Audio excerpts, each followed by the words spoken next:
Our biggest test this weekend is coming up in terms of home games. We're playing Man City in the Premier League. Welcome to AGVB from Block 5, and I'm your host, SJ. First time here, please leave a like on the video, subscribe to the channel. If you're listening to Apple, if you're listening on Spotify, please subscribe and leave a 5-star review. Yes, so we've had a decent start to the Premier League so far. When the fixtures came out, we knew we had a tough start, which included the Liverpool game, the Man City game, and also our upcoming game away at Newcastle. We lost our first big test as such away at Anfield. Pretty unlucky to fall to a defeat there. Um, but now we've got Man City at home. Up until 2 years ago, the last four games in the Premier League, we never beat Man City. You know, Pep had his former assistant's number, Mikel Arteta. And our only win prior to those Premier League games a couple of seasons ago, I mentioned, was the FA Cup, where we actually won the FA Cup that year. Nick Arteta's only trophy to date, with what we would say, a perceived weakened team than we have currently. So yeah, the last four games that we've had, we've won two and drawn two. The two wins being at the Emirates, you know. Um, 1-0 win and a 5-1 win last season. That's that win last season, the 5-1. Everyone got involved on the act. You know, you had Ethan getting a goal, yeah, Skelly getting a goal and doing a celebration, and the month after that, which had the calling out of Skelly's attitude, and yeah, we know it's classic Arsenal stuff. Um, and also last season we drew 0-0. No, we drew 1-1 at their place. As we know, we got it was during the new rules being imposed on Arsenal only, where Trossard kicked the ball away and received a second yellow card. Um, I said 1-1, it's actually 2-2, wasn't it? It was actually 2-2. I can't remember Calafiori scored that worldie on his debut. And he scored the second goal. Gabriel scored the first corner. I do remember because yeah, he threatened from a corner a few times, and he finally got one in. And we're winning 2-1 up, 2-1 until the very last kick of the game, But neither here nor there. It's a good performance that day. And we showed that we can defend with 10 men very well against the best. This season, Man City they haven't started too great. Beat Man United in the last game 3-0. But prior to that, they've lost against Brighton 2-1, having been 1-0 up in the Premier League. And they also um, drew. Sorry, I say drew. They lost. Who did Man City draw in the this is our third game of the season. Sorry, I've lost track of what's going on. No, that's right. They got 6 points. They beat Wolves, and then everyone went off here saying they're the best team since sliced bread because they beat a lowly Wolves team who haven't won a game all season and sit bottom of the Premier League. And they lost to Brighton, having been 1-0 up. And then they beat a Man United team at home 3-0, which they just played into their hands really. They had a match last night against Napoli. It wasn't the game we hoped for. We hoped to have a tough game. Obviously, we got 2 days extra rest. We thought they'd have a tough game at home, which might impact on Sunday. But Napoli got a player sent off very early, and it was a walk in the park after that in terms for Man City, and they were dominating the game before that anyhow. Um, key players for them, obviously Haaland. He's back goals against us home and away ever since he's joined Man City. Uh, we've done well against him in the most recent games. Obviously, when he first came, he was playing the likes of Rob Holding back there, ragdolling him, giving him a bad time.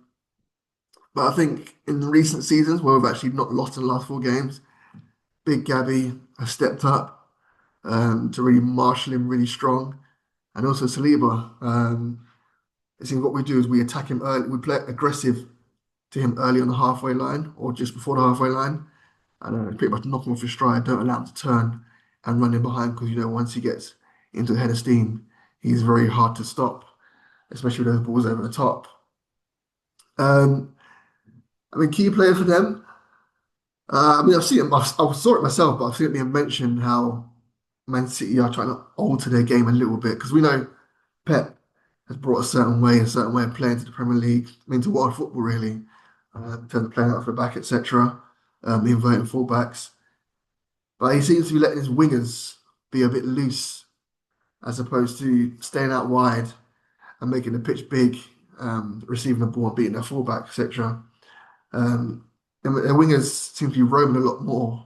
Uh, could be intentional, and probably is intentional now in Pep. I mean, we'll see if they do that on Sunday, how it plays out. Maybe it's just to move players around and be a little less predictable and allow players to pop up in different positions and set up different pods, different triangles across the front of the pitch unexpectedly. I mean, Doku, he's on form. He'll probably start for them. I think we have the talent in the forward areas to nullify Doku. I'd be a bit more worried if he's up against Calafiori because just in terms of that 5 yard burst across the pitch from a standing start, I think that he'd beat Calafiori, I'll say 9 out of 10, very much so. But if Calafiori is able to get the positioning right, and we usually have cover in terms of our wingers getting back. But against Timber, well, I wouldn't be too worried against Timber, who I expect to start. Um, and in the midfield, they got Reinders. Again, looked good against Wolves. Hasn't really produced similar heights since. But I think we may be able to win that midfield battle. I mean, obviously, we know Rodri's back. Top player Rodri injured himself against us last season in the 2-2 draw with the ACL, unfortunately. We all thought that had us the Premier League title, that did, but Liverpool had other plans and we just kind of faded away. And so it was a bit of a waste of time, really. Waste of time. Rodri injured himself. But Rodri, I mean, he's probably back. He's not back to his best yet. Understandably, he's getting back into his groove. But I do expect to have a big game against us. He always does. Um, but I think we should be able at home with the fans behind us and just our overall technical ability, our overall team ability at this current present time to get the better of them in the midfield. I think a key player for us could be Zubimendi, the same way their key player could be Rodri. We need Zubimendi to get on the ball and really dictate this game, in my opinion. He needs to be able to not just create time for himself, but create time for others. So to get on that ball, drawing players in and releasing the ball at the right time to allow the receiver of the ball to have that little bit extra time to make their decision on what they're going to do. Because Man City are very good at pressing. They're a very, very, very good pressing team. Not been so much last season after the Rodri injury, which probably led to a lot of their defeats, but they were an Asian team and they made a lot of transfers in the summer and in January to rectify that situation. I mean, the man made a transfer because it won 115 charges. I mean, the Penta verdict is looming. It's always been looming. It's never ending. It's never coming. Um, but let's not talk about 115 charges. In terms of us, how do I think we're going to set up? I feel like the team is kind of picking itself at the moment. You know, I think it's not our starting 11, but it's a steady 11 we've got going. You know, we've got team at right back, Callum at left back. It is a big decision. Saliba, he's back in training last week. Do we throw him back in or do we stick with Mosquera, who's been playing very well? I've seen people say that not to rush Saliba and just keep Mosquera going. Me personally, if Saliba's available um, and fit, he's our best defender, you know, alongside Big Gabby. Playing playing Mosquera's done well, but you don't want to, you don't want to have any regrets after the game. Think about what ifs. What if Sleeper played or not and we lose the game or something happens? If Sleeper's fit, Sleeper plays for me with Big Gabby at the heart of the defence, with kind of left back, like I said, Zubi in front, Declan Rice, It's a tough one, Marino. Marino. I mean, I don't like that kind of midfield. So I wouldn't. I'm playing Ethan. I really am. I'm playing Ethan. I think Ethan, he's able. He's willing and able. He's changed his game a little bit this season. He's not dribble first. He's not trying to beat. He's just keeping it ticking over himself. It's like he's evolving. He's growing up as a player. And I think we can trust him in these kind of games. As we know, we've got the five subs. So hopefully the game's still within our reach. If he's not having a good game, then we can make the changes to help us, kick on and hopefully win the game in the latter stages. So for me, yeah, I'm playing Ethan um, just for a bit of creativity in that area. And I'm keeping the same front three that's been playing very well recently. Eze on the left, Jokeres down the middle, and Noni on the right. Obviously, Jokeres got 3 goals at home in 2 games against the Leeds team. Forest, pretty decent outfit, got a goal. But this is the game. These are the games that we brought him in for. There's tight games where one chance and 1 goal is needed.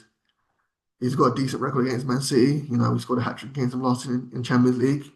So he knows how to put the ball in the back of the City net. Hopefully he's able to replicate that again on Sunday. I mean, we'll take 2 goals. We're not going to be greedy. We don't need a hat-trick. We'll take 1 or 2 goals, as long as it helps us in the win. I don't think Man City's defense is as strong as it has been as previously. And I just don't think they're a fearful team as it has been recently. So I think we should be able to impose our home advantage and give it a right good go. We know City not going to have a low block. They back themselves as much as we do. They're going to come out and try and win the game. So those spaces will be there for us. Are they going to play Nico Rai left back? I mean, I think he's a decent player, but I think Nani should be able to get a better of him on his current form. So, I mean, I expect us to be right side orientated heavy again, as we have been recently, as we always are, to be honest. But Eze has that ability. This could be a game where he drifts more inside to create that bit more havoc, to get Rodri's attention a bit more. That little space in between the midfield and the defence, either side of Rodri, could be key. Ethan and hopefully Eze getting there, creating a little overload. But yeah, I mean, it's going to be a big game. The crowd's going to be up for it. Score prediction, what am I thinking? I think we will beat them, to be honest. So I'm going to say we are going to win. I just have to think we're not going to concede anymore. I just can't think, I just don't think we're going to concede goals these days. I don't know, just, it's not even arrogance, it's just who we are. It's who we are, mate. I am going to say that we are going to beat Manchester City 2-1. 2-1. I'll give them a goal. I'll give them a Haaland header. One of those late ones where he's run the ball, running at the ball at the back end net, cheering his little away fans on the way back to halfway line. Yeah, we're going to win 2-1. Book it. I mean, as you know, as always, we're back after the match with the match review. Until then, hope everyone has a good weekend until the match starts, and hopefully have a good weekend throughout because we will win. And until then, stay blessed and all the best.